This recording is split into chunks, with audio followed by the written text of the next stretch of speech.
പ്രിയമുള്ളവരെ, V D Satheesan സാറിന്റെയും K M ഷാജിയുടെ ഒക്കെ ചില അഭിപ്രായ പ്രകടനങ്ങൾ കണ്ടാൽ അത് എങ്ങനെ നിങ്ങളുമായി ഒന്ന് പങ്കുവെക്കാതെ പോകും. വാർത്താ സമ്മേളനത്തിൽ മുഖ്യമന്ത്രി വി ഡി സതീശൻ പറയുകയാണ്, എന്തോ പത്രലേഖകരുടെ ചോദ്യം വന്നപ്പോൾ അദ്ദേഹം പറഞ്ഞു, ഇതിന് കൃത്യമായിട്ട് മറുപടി ഞാൻ മുഖ്യമന്ത്രിക്ക് നിയമസഭയിൽ കൊടുത്തിട്ടുണ്ടല്ലോ. മുഖ്യമന്ത്രിക്ക് എന്ന് 2 പ്രാവശ്യം എടുത്തു പറഞ്ഞപ്പോൾ പത്രപ്രവർത്തകർ പറഞ്ഞു പ്രതിപക്ഷ നേതാവിന് മുൻ മുഖ്യമന്ത്രിക്ക് അവിടെയാണ് കിടന്നു ഉരുണ്ടു. ഈ പറയുന്ന വി ഡി സതീശനെ പറയുകയാണ്, CPM-കാരെ പരാജയപ്പെടുത്താൻ വളരെ എളുപ്പമാണ്, പക്ഷെ അവരത് പരാജയപ്പെട്ടു എന്ന് അവരെ ബോധ്യപ്പെടുത്താനാണ് പ്രയാസം. സത്യത്തിൽ വി ഡി സതീശന് പോലും ഇടതുപക്ഷം പരാജയപ്പെട്ടിട്ടില്ല എന്നുള്ള നിലപാടിലേക്കാണോ പറയുന്നത് മുഖ്യമന്ത്രി എന്ന് പിണറായി വിജയൻ അഭിസംബോധന ചെയ്യുന്നത്. പിന്നെ നിങ്ങൾ പറഞ്ഞു അറിയാതെയാണെങ്കിൽ നിങ്ങൾ പറഞ്ഞു ഞങ്ങളെ പരാജയപ്പെടുത്താൻ വളരെ എളുപ്പമാണ്. ആ എളുപ്പം എന്താണെന്നുള്ളത് വളരെ സംശയം എല്ലാവർക്കും ഉണ്ട്. അതല്ലാതെ ഇത്രമാത്രം വികസന പ്രവർത്തനങ്ങളും ക്ഷേമ പ്രവർത്തനങ്ങളും ഒരു പൈസയുടെ അഴിമതി പോലും നടത്താത്ത ഒരു സർക്കാരിനെ ഇങ്ങനെ ജനങ്ങൾ ശിക്ഷിക്കുമെന്ന് ഞങ്ങൾ ആരും കരുതുന്നില്ല.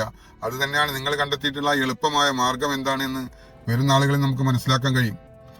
അതുപോലെ തന്നെ ഷാജി പറയാണ്, ഞാൻ സത്യപ്രതിജ്ഞ ചെയ്തിട്ടുള്ള ഒരു മന്ത്രിയാണ്. അപ്പോഴാണ് നമുക്ക് മനസ്സിലായത് മന്ത്രിമാര് സത്യപ്രതിജ്ഞ ചെയ്യുന്നവരും ചെയ്യാത്തവരും ഉണ്ട്. എന്തുവാണ് ഈ പറയുന്നത്? എന്നിട്ട് പറയാണ്, ഞാൻ പ്രതിപക്ഷത്തിരിക്കുമ്പോൾ പലതും പറഞ്ഞിട്ടുണ്ടാവും, അതൊന്നും ഇപ്പൊ അങ്ങോട്ട് മാറ്റിമറിക്കാനൊന്നും പറ്റില്ല. നിങ്ങളൊരു സ്റ്റെപ്പ് വെക്കാൻ എന്താ കളരി അങ്കല്ലേ, ഒരു സ്റ്റെപ്പ് വെക്കാൻ സമയം തായോന്ന്. ഇതിങ്ങനൊന്നും ഡാഷ് മഴുകേണ്ട കാര്യമില്ലല്ലോ, ഒന്നും മഴുകേണ്ട കാര്യമില്ല. ഒരൊറ്റ വാക്ക്, ഞങ്ങൾ ഈ PM ശ്രീക്ക് ശക്തമായ നിലപാടെടുത്തതാണ്. ഇടതുപക്ഷം അത് നടപ്പിലാക്കാൻ ശ്രമിച്ചപ്പോൾ ഞങ്ങൾ അതിനെതിരെ ശക്തമായ നിലപാടെടുത്താണ്. ഞങ്ങൾ PM ശ്രീയുമായി മുന്നോട്ട് പോയേ.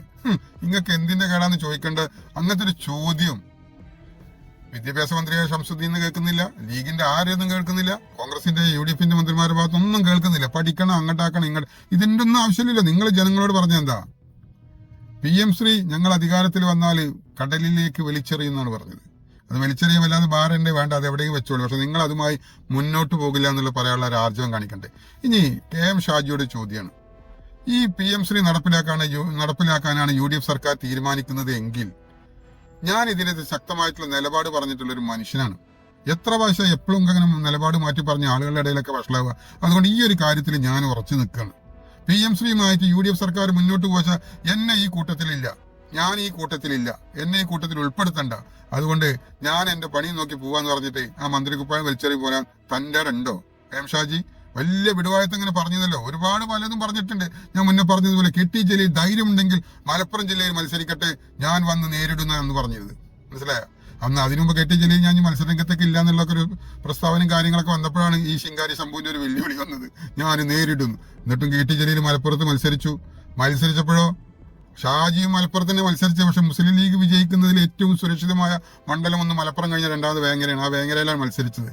പക്ഷേ വേങ്ങരയുടെ പരിസരത്തുള്ള മണ്ഡലങ്ങളിലൊക്കെ ഏകദേശം 50,000 വോട്ട് ലീഗിന്റെ സ്ഥാനാർത്ഥികൾക്കൊക്കെ കൂടുതൽ കിട്ടിയിട്ടുണ്ട്. KM ഷാജിക്ക് എത്ര ആയിരത്തിന്റെ വോട്ടാണ് കഴിഞ്ഞ പ്രാവശ്യത്തേക്കാൾ അവിടെ കൂടുതൽ കിട്ടിയിരിക്കുന്നത് അറിയുന്ന പ്രേക്ഷകരൊന്ന് പങ്കുവെക്കുക. ഓക്കെ, അപ്പൊ ഈ ഭരണം ഇല്ലാതിരിക്കുമ്പോ വായ തോന്നിയതൊക്കെ വിളിച്ചു പറയും.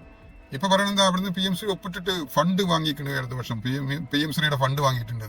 ഇപ്പൊ പുതിയ അതിന്റെ എല്ലാ തെളിവുകളും വരുന്നത് PM ശ്രീയുമായി ബന്ധപ്പെട്ടിട്ട് ഒരു ഫണ്ടും ഇടതുപക്ഷം വാങ്ങിയിട്ടില്ല എന്നുള്ളത്. അപ്പൊ നിങ്ങളിത് നടപ്പിലാക്കില്ല എന്നുള്ള ചങ്കുറ്റത്തോടെ പറയണം. അതല്ല, UDF നടപ്പിലാക്കാൻ തീരുമാനിച്ചാൽ ഞാൻ ഇതിന് ശക്തമായ നിലപാടെടുത്ത ആളാണ്, അതുകൊണ്ട് ഞാൻ ഈ പണിക്കില്ല എന്ന് പറഞ്ഞിട്ട് അങ്ങനെ ഒരു അന്തസ്സായ വർത്തമാനം പറയാൻ KM ഷാജിക്ക് നട്ടെല്ലുണ്ടോ എന്നുള്ളതാണ്.